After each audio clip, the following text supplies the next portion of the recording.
అందరికీ 76వ గణతంత్ర దినోత్సవ శుభాకాంక్షలు. భారత రాజ్యాంగం డాక్టర్ బాబాసాహెబ్ అంబేద్కర్ గారు రచించిన రాజ్యాంగం మనం అమలు చేసుకున్నటువంటి దినాన ఉదయం పరేడ్ గ్రౌండ్లో పతాకావిష్కరణ చేసుకొని దాని తదుపరి అంబేద్కర్ ఓపెన్ యూనివర్సిటీలో గౌరవ ముఖ్యమంత్రి గారు అంబేద్కర్ గారి విగ్రహావిష్కరణ చేసుకొని ఈరోజు మధ్యాహ్నం 1 గంటకు ప్రతి మండల కేంద్రంలో మండలంలో ఒక గ్రామంలో చరిత్రాత్మకమైనటువంటి 4 కార్యక్రమాలని రాష్ట్ర వ్యాప్తంగా ఉన్నటువంటి అధికారులు, ప్రజాప్రతినిధులు, మంత్రులు, పార్లమెంటు సభ్యులు, శాసనసభ్యులు, శాసన మండలి సభ్యులు అందరూ కూడా ప్రారంభించినటువంటి ఈ యొక్క 4 పథకాల శుభ ఆరంభం సందర్భంగా తెలంగాణ కాంగ్రెస్ పార్టీ పక్షాన తెలంగాణ ప్రజలందరికీ కూడా శుభాకాంక్షలు తెలియజేస్తా ఉన్నాం.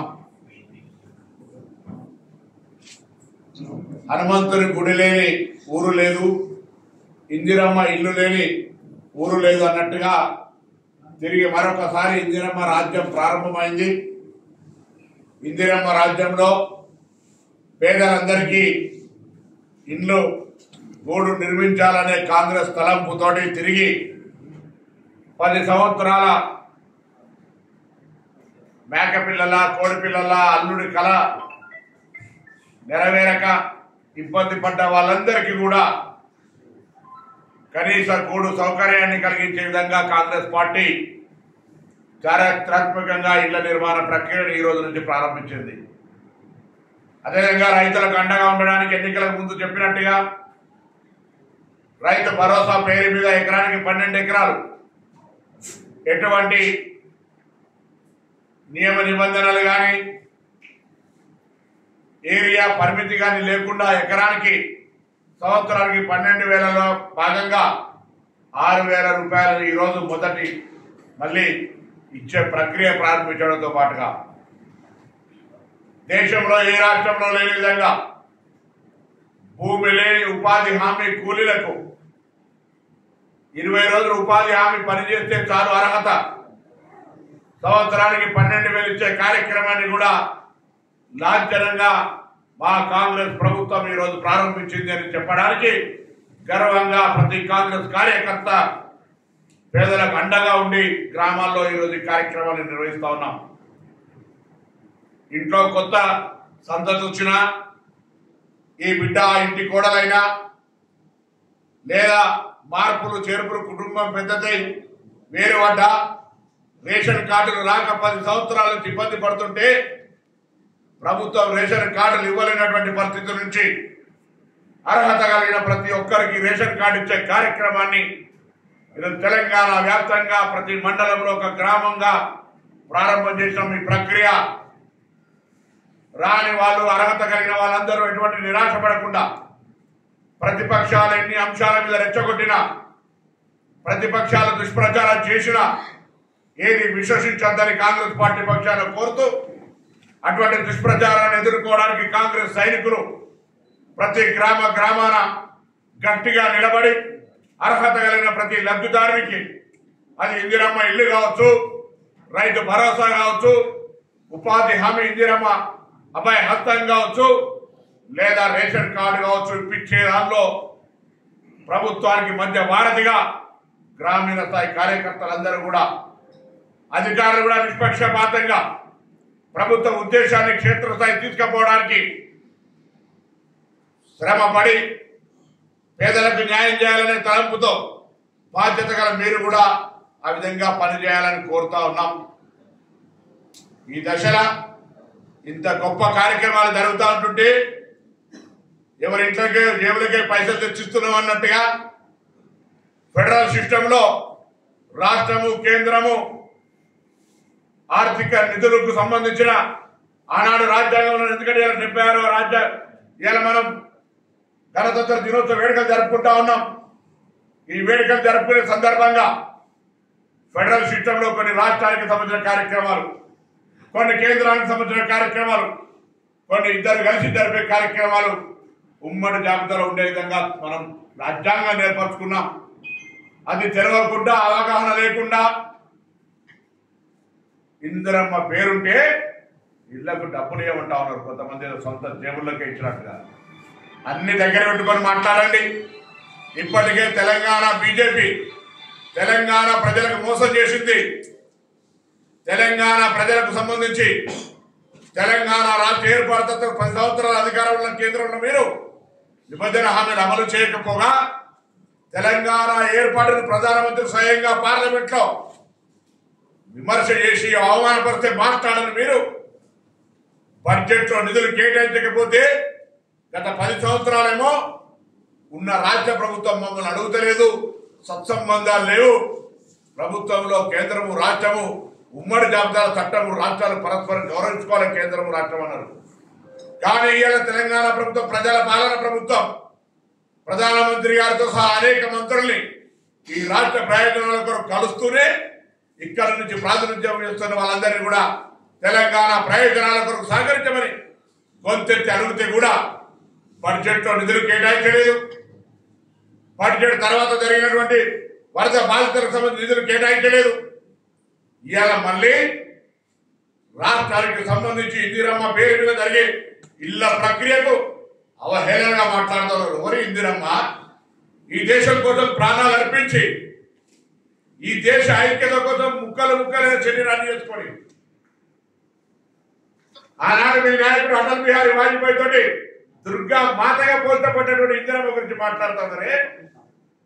నేను భారతీయ జనతా పార్టీని అడుగుతా ఉన్నా, అటువంటి నాయకుల మీద మీ పార్టీ ఏం క్రమశిక్షణ చర్యలు తీసుకున్నదని అడుగుతా ఉన్నా. ఇందిరమ్మను ఇయ్యాల కూడా గ్రామీణ ప్రాంతాల్లో నేను ఇంతమంది చెప్పినట్టుగా హనుమంతుని ఆలయం లేని ఊరుండకపోవచ్చు, ఇందిరమ్మ లేని ఊరుండకపోవచ్చు. అటువంటి ఇందిరమ్మకు సంబంధించిన విషయంలో కూడా మేము ఇందిరమ్మని ఇస్తే డబ్బులు ఏమా. ఇవాళ తెలంగాణ రాష్ట్రం నుంచి జిఎస్టి పేరు మీద సంవత్సరానికి 1000 కోట్ల రూపాయలు కడతా ఉన్నామే. ఒకసారి ఉదాహరణకి ఈ యొక్క 10 నెలల తెలంగాణ ప్రజల యొక్క చార్జెస్ కష్టం జిఎస్టి పేరు మీద 37,000 కోట్ల 664,000 రూపాయలు జిఎస్టి పేరు మీద ఈ 10 నెలల కాలంలో రాష్ట్ర ప్రభుత్వం యొక్క ప్రజల దగ్గర పన్నులు వసూలు చేసుకున్నది కేంద్రం. మాకు హక్కు లేదా? ఫెడరల్ సిస్టమ్ అనేది ఇండియాలో భాగస్వామ్యం కాదా? గత సంవత్సరం 23-24 ఆర్థిక సంవత్సరానికి 46,000 కోట్ల 500.43 కోట్ల రూపాయలను ఈ తెలంగాణ రాష్ట్ర ప్రజానికం దగ్గర నుంచి జిఎస్టీ రూపం వసూలైంది. అట్లా ప్రతి ఆర్థిక సంవత్సరం తీసుకుంటే 22-23 41,000 కోట్లు ఇట్లా తీసుకుంటే పోతుంటే అనేక రకాలుగా పన్నులు ఈ రాష్ట్ర ప్రజలు దేశానికి కడతా ఉన్నారు. అంటే పథకాల పేర్లకు సంబంధించుకుని మాట్లాడితే అసలు దేశ స్వాతంత్ర ఉద్యమంలో కానీ దేశానికి సంబంధించినటువంటి అనేక చారిత్రాత్మక ఉద్యమాల్లో ఏ పాత్ర లేనటువంటి వాళ్ళ పేర్లు భారతీయ జనతా పార్టీ ఇలా పథకాల పేరు పెట్టింది. దీన్ దయాళ్ అంత్యోదయ, వాజ్పేయి సడన్ యోజన, దీన్ దయాళ్ గ్రామీణ కేశవ యోజన, అటల్ ఫైనాన్స్ యోజన, పెన్షన్ యోజన, దీన్ దయాళ్ గృహజ్యోతి యోజన, దీన్ దయాళ్ వికలాంగుల Yojana, Shyam Prasad Mukherjee urban mission, Shyam Prasad Mukherjee port trust, Shyam Prasad Mukherjee industrial township. ఇవన్నీ దేశం కోసం ప్రాణాలు అర్పించిన వాళ్ళ, ఈ దేశ స్వాతంత్ర్యం కోసం పోరాడిన కుటుంబాల, ఏనాడు దేశం కోసం దేశ అభివృద్ధికి సంబంధించి కానీ దేశ స్వాతంత్రం కోసం కానీ అసలు ఈ దేశంలో త్యాగానికి మారుపేరైనటువంటి కుటుంబాలకు సంబంధం లేని వేల పేర్లని మీరు పెట్టుకుంటారు. ఇలా మీరు ఇందిరమ్మ గురించి మాట్లాడతారా? నేను కిషన్ రెడ్డి గారు అడుగుతా ఉన్నా. హైదరాబాద్ కు ప్రాతినిధ్యం వహిస్తూ కేంద్ర మంత్రిగా గతంలో ఆర్కియాలజీ అండ్ టూరిజం ఉంటుంది. Hyderabad is a lake and rock city. So many archaeological ప్రదేశాలు అయితే ఈ రాష్ట్ర రాజధాని హైదరాబాద్ లో ఉన్నాయి. ఒక్కదానికైనా నిధులు తీసుకొచ్చిందా? ఇవాళ కేంద్ర మంత్రి హైదరాబాద్ జిల్లా కేంద్రం నుంచి రాష్ట్ర రాజధాని నుంచి మీరు ప్రాతినిధ్యం వహిస్తా ఉన్నారే, రాష్ట్రానికి రావాల్సిన వాటా తెలంగాణ ప్రభుత్వం ఈ దేశంలో 29వ రాష్ట్రంగా ఏర్పడిన తర్వాత 29వ రాష్ట్రానికి విధిగా బాధ్యతగా కేంద్రం నుంచి నిధులు రాకపోతే కనీసం ప్రధానమంత్రిని అడిగే ధైర్యం ఉందా? తెలంగాణ ప్రజల ఆకాంక్షలకు అన్యాయం జరుగుతుంటే అది అడగా చేత కాదు. నీ మంత్రి జ్ఞానవంతుడు నిన్నే ఒక సభలో మాట్లాడుతూ రాజకీయాలు అంటున్నారు. అభివృద్ధి తెలంగాణ ప్రాంతం కోసం అందరం కలిసి చేసుకోవడానికి ఎప్పుడు కూడా సమ్మతమే. మేము గతంలో ప్రభుత్వాల మధ్య బేషిగా ముచ్చదలుచుకోలే.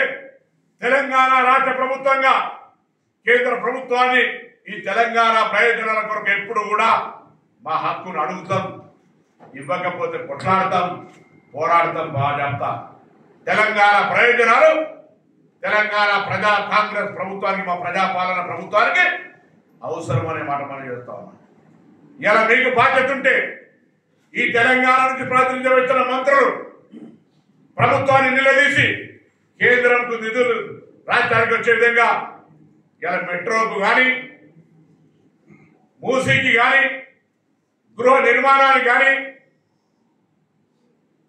రేపు 4th సిటీకి కానీ, ఔటర్ త్రిపురాలకు కానీ అన్ని రకాల ప్రాజెక్టులకు నిధులు ఇవ్వాల్సిన బాధ్యత మీకుంది.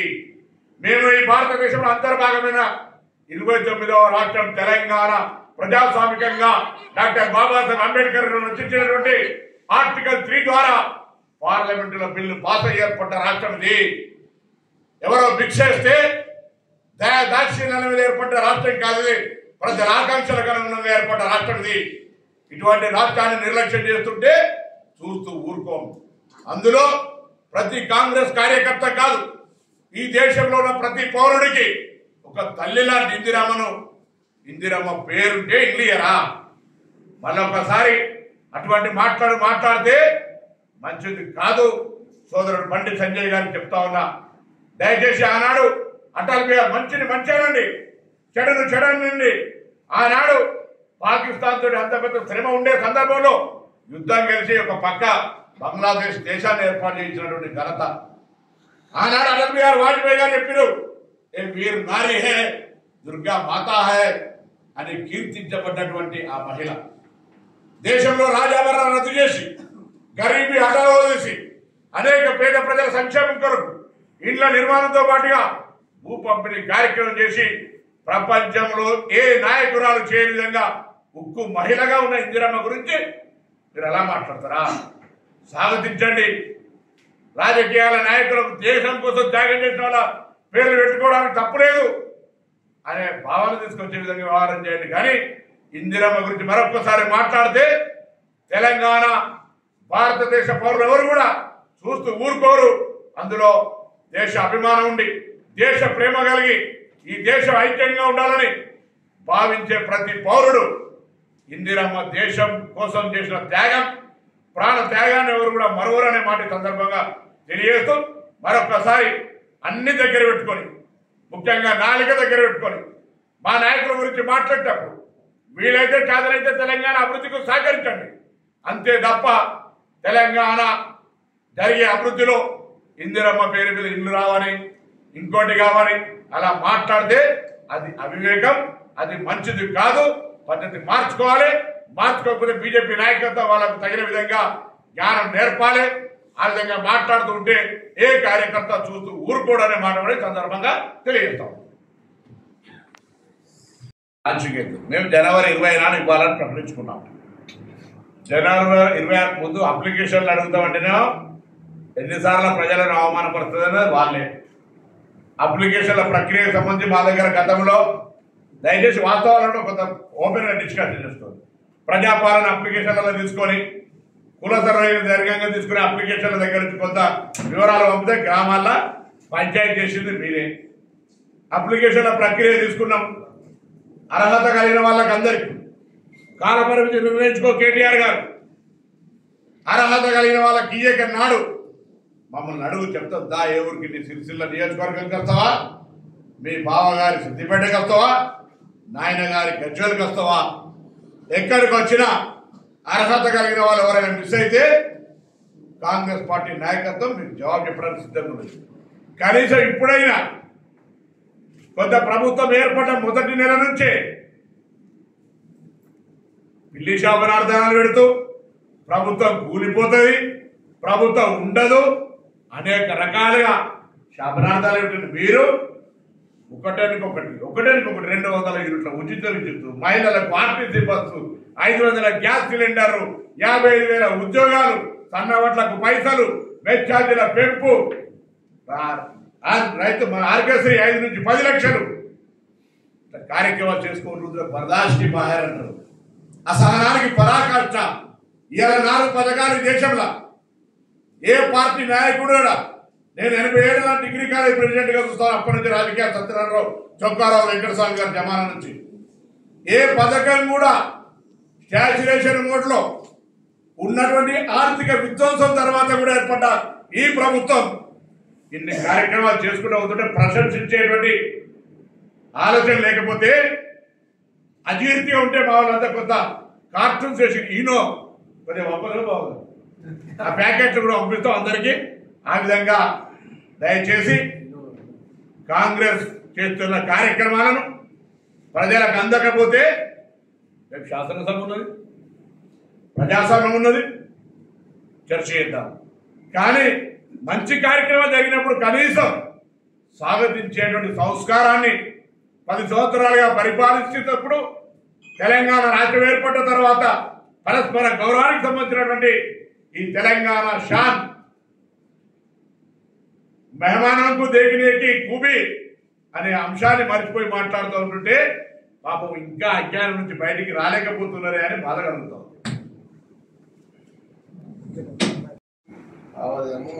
ప్రభుత్వ పాలన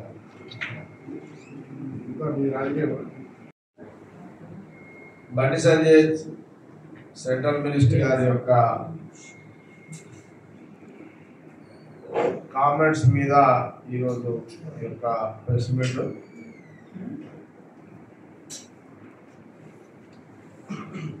బండి సంజయ్ గారు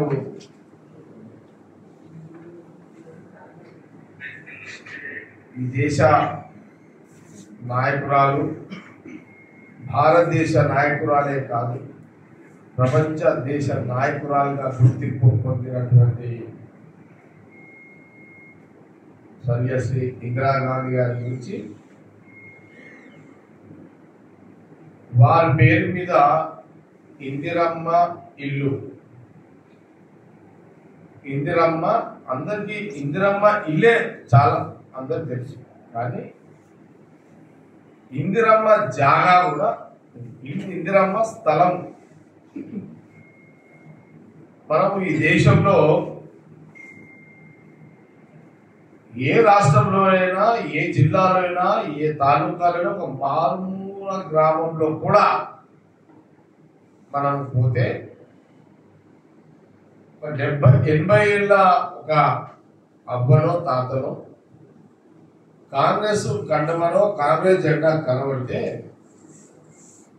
ఒక అవ్వనో తాతనో పరిగెడుకుంటూ వచ్చి నేను ఉంటున్న ఇల్లు ఇందిరమ్మ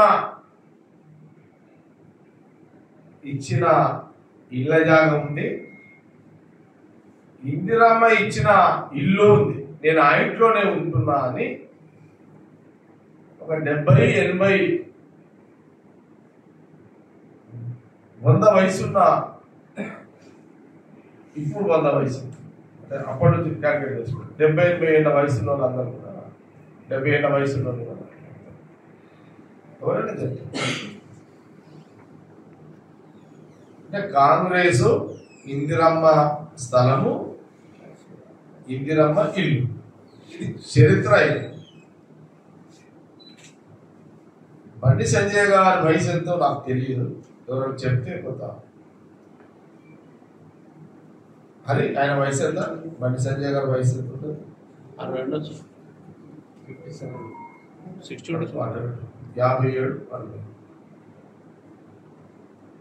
సరే, నా వయసు 57.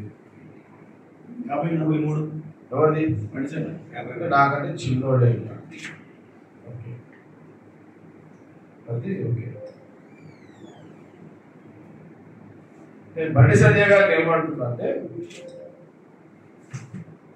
ఒక రాజకీయ పార్టీ ఒక పార్టీ మీద ఇంకో పార్టీ రాజకీయ విమర్శలు ఏ పార్టీ గురికి వాళ్ళు కాపాడినట్టు విమర్శలు సహజంగా ఏ పార్టీ అయినా ఉంటాయి. అది కాంగ్రెస్ మేము కానీ బీజేపీ కానీ బీఆర్ఎస్ కానీ ఒక ఏదైనా కాదు. ఇప్పుడు ఇందిరాగాంధీ గారి ప్రైమ్ మినిస్టర్ గా ఉన్నప్పుడు మనం చిన్న పిల్లలం. బండి సంజయ్ గారు కానీ జగ్గారెడ్డి కానీ మన వయసు వాళ్ళందరూ కూడా చిన్న పిల్లలు. నేను అనుకున్నప్పుడు 3 సంవత్సరాలు 4 సంవత్సరాలు మన వయసు అంటుంటారు ఆ ఏజ్లో. ఇందిరాగాంధీ గారు ఈ రోజులలో మనం ఏంటంటే ఇప్పుడు మనము జగ్గారెడ్డి మీటింగ్ పెట్టుకోవాలన్నా బండి సంజయ్ పెట్టుకోవాలన్నా ఇంకెవరైనా మీటింగ్లు పెట్టుకోవాలంటే మనం దారులు కట్టాలి, భోజనాలు ఏర్పాటు చేయాలి, వగేరా వగేరా వగేరా చేయాలి.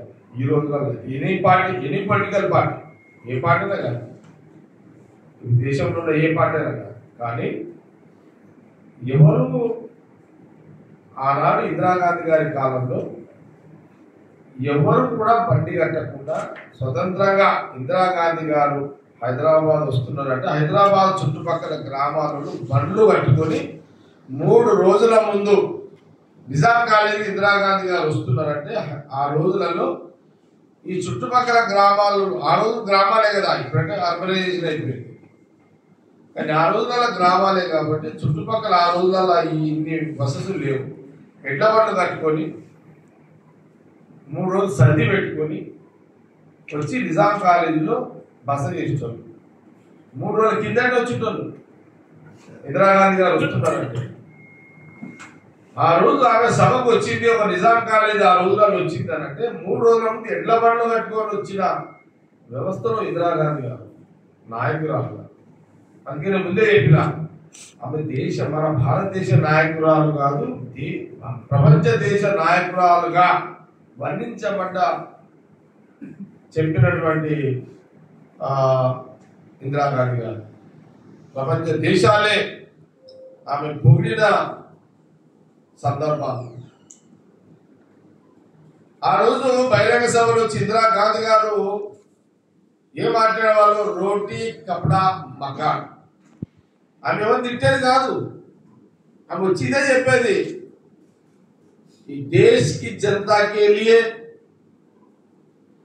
रोटी कपड़ा मकान जरूरत है. ఈ దేశ ప్రజలకు కావాల్సింది రొట్టె, బట్ట, ఇల్లు, ఈ 3 కావాలి అని ఆ రోజు ఇందిరాగాంధీ యొక్క నినాదం. ఆ 3 మాటలు వినడానికే దేశంలో 4 మూలల నుంచి ప్రతి ఒక్క మానవుడు వచ్చేవారు ఆమె సభకు. అది ఇందిరాగాంధీ గారి యొక్క చరిత్ర. నేను బండి సంజయ్ గారికి ఏమంటున్నంటే నీ పార్టీ నీ బీజేపీ పార్టీ తెలంగాణలో బలంగా మీరు లేరు. మీరు గఫ్లత్లో 8, 5, 3, 4, 5 మొన్న 8 వచ్చారు ఎంపీలు. అది గఫ్లత్లో వచ్చినాయి. మీకు 8 ఎంపీ సీట్లు తెలంగాణలో మీకు గఫ్లత్లో వచ్చినాయి. తెలంగాణ గడ్డ మీద బీజేపీ రాజకీయ పరమైన ఉనికి లేదు. ఎవరుకున్నా ఒప్పుకున్నా ఈ రాష్ట్ర రాజకీయాలు కాంగ్రెస్ తర్వాత బీఆర్ఎస్ మధ్యలో నేను అన్నాను లేదు, ఇట్లా ఈ 2 పార్టీల మధ్యలో పోటీ.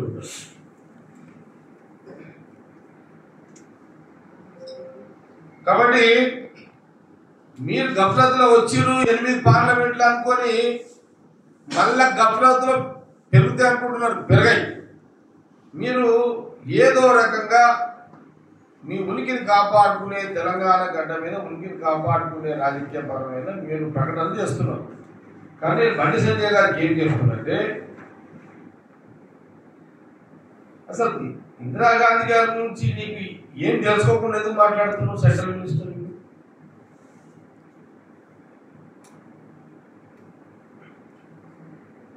ఇందిరమ్మ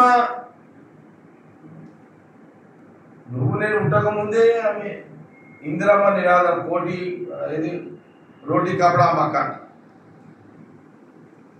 ఇంకా మనం భూమికి రాలేదు. బండి సంజయ్ రాలే, నేను రాలే, చాలా మంది రాలేదు. మనం రాకముందేనే ఇందిరాగాంధీ గారు రోటీ కపడా మకాన్ అన్నది. అంటే ఆనాడే ఇందిరమ్మ ఇల్లు, ఇందిరమ్మ జాగా, ఇందిరమ్మ ఇల్లు. ఇప్పుడు నువ్వు ఏదో ప్రధానమంత్రి మోడీ గారికి చెప్పి తెలంగాణ ప్రజలకు ఇందిరమ్మ ఈ పేరు పెడితే ఇందిరమ్మ ఇల్లు పైసలు ఇయ్యము, మా కోట ఇయ్యము అని ఆయన తెలంగాణ ప్రజలకు ఇండైరెక్ట్ గా డైరెక్ట్ గా ఒక భయపెట్టించే ఒక బ్లాక్మెయిల్ మాటలు మాట్లాడినట్టు బండి సంజయ్ గారు.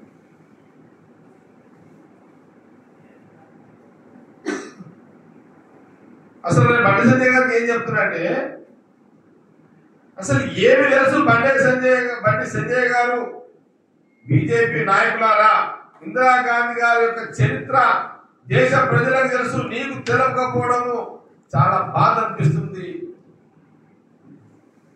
కాంగ్రెస్ పార్టీ ప్రజలకు తెలుసు, దేశ ప్రజలకు, తెలంగాణ ప్రజలకు ఈనాటికి దేశంలో ఈ తెలంగాణ రాష్ట్రంలో ఏ ఊరికి పోయినా ఎక్కడ పోయినా ఇందిరమ్మ అంటే చాలా మంది ముసలోళ్ళు తాతలు, మన అమ్మమ్మలు, నాయనమ్మలు లేచి కూర్చుంటారు. అది చరిత్ర. ఆమె పేరు చెప్తే ఆ 70 ఏళ్ళ వయసు వల్ల ఒక అవ్వనో తాతనో ఇందిరమ్మ అనగానే వాళ్ళ ఎంట్రికట్లు నిలబడుతుంది. అంత పవర్ఫుల్ పేరు ఇందిరా గాంధీ గారు. ఇది కాంగ్రెస్ పార్టీ నాయకుడు కార్యకర్తగా నేను గొప్ప చెప్పుకోవడం కాదు, నిజం. ఇది వాస్తవము. బండి సంజయ్ గారు టెస్టింగ్ చేయాలని చేసే ధైర్యం ఉంటే నువ్వు ఏ ఊరు అంటే ఆ ఊరికి, నీ పార్లమెంటులోనే మీ ఊరికే పోదాం. బండి సంజయ్ గారి ఊరికి పోదాం.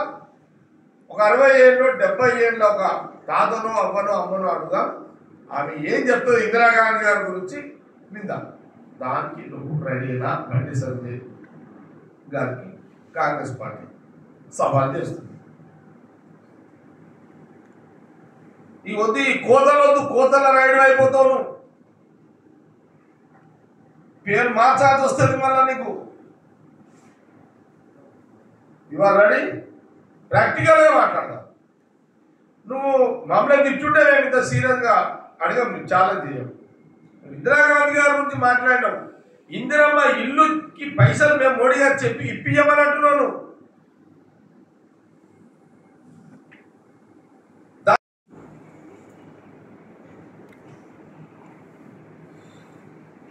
బండి సంజయ్ గారు మీరు క్షమాపణ చెప్పేసి సబ్జెక్ట్ వదిలేసుకోండి. మళ్ళీ ఒకసారి ఇందిరాగాంధీ గారి గురించి మీరు మాట్లాడి మీరు నవ్వుల పాలు కావద్దని కాంగ్రెస్ పార్టీ మీడియా ద్వారా తెలియజేస్తూ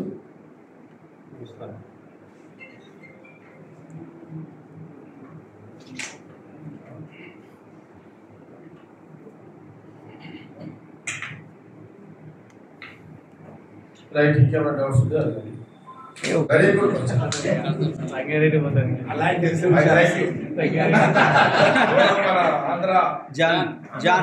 ఆంధ్ర ప్రభా జాన్ రోజ్ మంచి ప్రశ్న. ఇది చాలా ఇంట్రెస్టింగ్ మంచి ప్రశ్న. ఆయన ఏమన్నాడు? ఇందిరాగాంధీని గారిని చూసావా? ఎస్.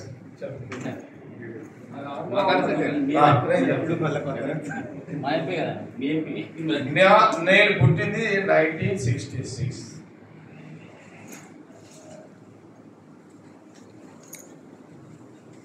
బహుశా మా Sangareddy head quarter, Medak parliament head quarter Sangareddy.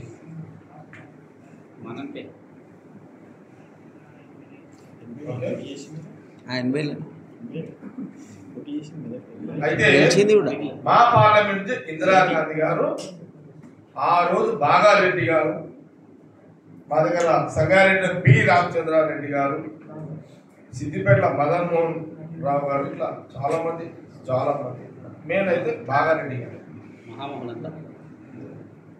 పెద్ద తోపుల రాజకీయ తోపులు. వారు ఇందిరాగాంధీ గారిని మెదకు జిల్లా మెతుకు సీమ అంటారు.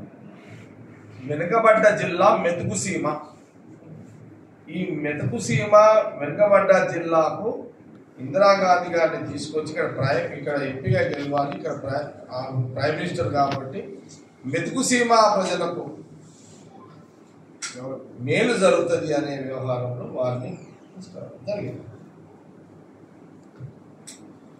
అంతకు ముందే అంటే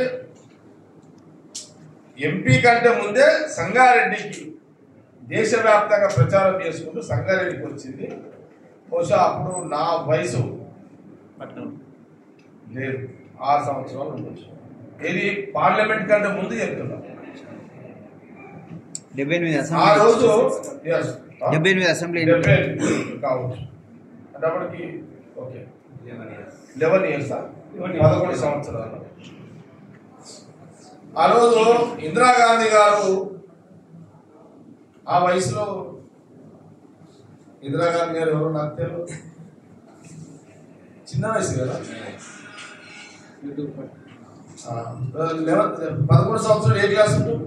8th క్లాస్.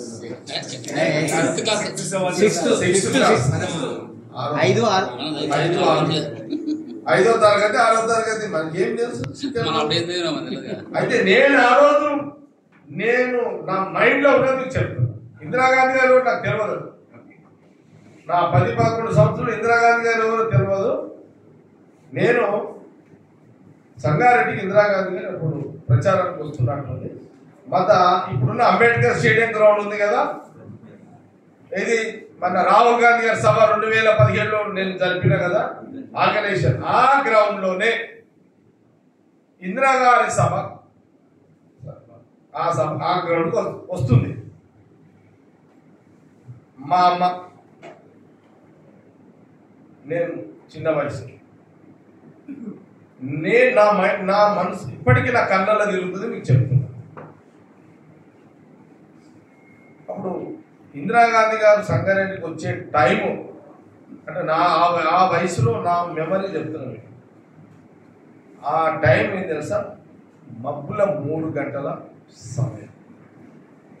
మీరు అనొచ్చు ఇందిరాగాంధీ గారి తెలియదు, నీకు 3 గంటలు చేస్తాను నా డౌట్. ఎందుకు తెలుస్తుంది అని అంటే, మా అమ్మ నన్ను కూర్చుని పెట్టుకుని ఇంట్లో వాచ్ చూసుకుంటే కూర్చున్నది. ఇందిరాగాంధీ గారు మా సంగారెడ్డి అంబేద్కర్ గౌరవకు వచ్చిందని సప్పుడు, అప్పుడు ఊళ్ళలో ఏం లేదు కదా, వాళ్ళు సప్పుడు వస్తూ తెలిసిపోతున్నారు. ఆ టైం అప్పుడు చూసుకుంటున్నట్టు అది నాకు బాగా జ్ఞాపకం ఉంది. మబ్బులు వచ్చినాయి, 3 కావచ్చు 4 కావచ్చు, మబ్బులు వచ్చాయి. ఆ టైంకి మా అమ్మ ఇక్కడ నుంచి ఇప్పుడు సపోజ్ బహుశా అది అంబేద్కర్ స్టేడియంకి ఇక్కడికి దాదాపు ఒక జట్టి నాగేశ్వరరావు, అదే మన కుసుమ్ కుమార్ వాళ్ళు ఇట్లా రెంటుకున్నారు. ఇలా మేము రెంటుకున్నాము. వారి ఇంటి నుంచి గ్రౌండ్కి ఒక అటు ఇటు ఒక 30 కిలోమీటర్ కాకుండా దూరమే కదా. ఆ సప్పుడు చూసి ఇందిరాగాంధీ గారు వచ్చి అని మా అమ్మ నన్ను పట్టుకొని గుర్తనే ఉన్నది. ఆమె గుర్తుందిగా, ఆమె ఎందుకు గుర్తుందో మా అమ్మ ఎందుకు గుర్తుందో నాకు తెలియదు. నా చేయి పట్టుకున్నది దేశపు, నేను పిల్లగాన్ని దేశపు పట్టుకొని చేయి పట్టుకుని ఉడుతున్నది, దేశపు సంకలు ఎత్తుకున్నది. అయినా మా అమ్మ నర్సు, మా అమ్మ డ్యూటీ చేస్తుంది. ఇక మా అమ్మ అంటే ఇక మనకేం తెలియదు, ఆమె ఉడుతున్నది, ఆమె చేయి పట్టుకుంది కానీ ఉడుతున్నా, దేశపు పిల్లగాని కదా దమ్ము పడుతుంది అని నెచ్చుకున్నది. అటు ఇటు ఆ గ్రౌండ్కి పోయి గడికి మీరు మీరు రాహుల్ గాంధీ గారు వచ్చిన సభ గ్రౌండ్ చూసారు కదా, ఆ గేట్ ఎంట్రీ చాలా దూరం ఉంటుంది. ఆ గ్రౌండ్లో పోయేటికి ఆ రోజులలో ఏంటంటే సింగిల్ డాయిస్ ఉంటుండే, ఓన్లీ సింగిల్ డాయిస్. ఆ సింగిల్ డాయిస్లో ఇందిరాగాంధీ గారు, ఆమె పక్కకు బాగారెడ్డి గారు, రామచంద్ర రెడ్డి సార్, పి రామచంద్ర రెడ్డి గారు. అంటే అప్పుడు బాగారెడ్డి గారు కూడా తెలియదు, నాకు పి రామచంద్ర సార్ తెలియదు. తర్వాత చరిత్ర నేను తెలుసుకున్నా కాబట్టి ఆ రోజు ఏంటిది పోయినాము, వీళ్ళ దూరంగా ఆమె చూడాలని అంతే. ఎవరు? మా అమ్మ పేరు డి జమాయమ్మ. మా అమ్మ ఇందిరాగాంధీ గారిని చూడాలని పిల్లగాడని చూడకుండా మా అమ్మూరికి నన్నురికి పిచ్చి సంకలెత్తుకొని అటు గ్రౌండ్కి పోయి ఏం లేదు అక్కడ దూరంగా అయితే ఆమెను చూసుడు అంతే. నేను అనుకుంటాను, నేనే కాదు బండి సంజయ్ అమ్మ కూడా ఆ రోజులలో అక్కడ ఉంటుంటారు. No doubt. నేను విమర్శిస్తలేదు, సారీ, నేను విమర్శిస్తలేదు బండి సంజయ్ గారు. బండి సంజయ్ గారు తప్పుగా అనుకోవద్దు ప్లీజ్. నేను అమ్మని, మా అమ్మ అయినా మీ అమ్మ అయినా ఒకటే. బండి సంజయ్ గారు మీ అమ్మాయిని మా అమ్మాయిని ఒకటే. కానీ ఆనాడు ఆ రోజులలో అలాంటి అభిమానం మా అమ్మకైనా మీ అమ్మకైనా మా నాయనకైనా మీ నాయనకైనా ఉన్నది. ఇప్పుడు ఓకే, నువ్వు బీజేపీలో ఉన్నావు, నీ పాలసీలు వేరు, నువ్వు ఇందిరాగాంధీ గారు అంటున్నావు, నువ్వు అనకపోతే కూడా మోడీ గారు ఊరుకోరు. మీ అమ్మాయినా మా అమ్మాయినా ఒకటే, మా నాయన మీ నాయన మనకు ఒకటే, అల్లి తేడా లేదు. కానీ ఆ రోజు ఆ రకంగా అభిమానాలు అట్లా ఉండే మన పెద్దవాళ్లకు అనే ఉదాహరణలో భాగమే నేను మా అమ్మ గురించి చెప్పుకుంటూ ఇప్పుడున్న అన్ని జనరేషన్స్, బీజేపీలో ఉన్న అన్ని జనరేషన్స్ ఎవరైతే ఇప్పుడున్న నాయకులం ఉన్నామో, మీరు బీజేపీలో ఉన్నారు, కాంగ్రెస్ ఉన్నాం, నేను ఇప్పుడు కాంగ్రెస్లో లేకుండా ఇంకో పార్టీలో ఇదే చరిత్ర. బహుశా నేను వేరే పార్టీలో చెప్పకపోవచ్చు, కానీ ఇది నిజం. కాబట్టి ఇది నేను నాకు ఊహల్లో ఉన్నది, ఆ రోజు చూసి తర్వాత తెలుసుకున్నా కాబట్టి ఇవన్నీ మీకు చెప్పలేదు.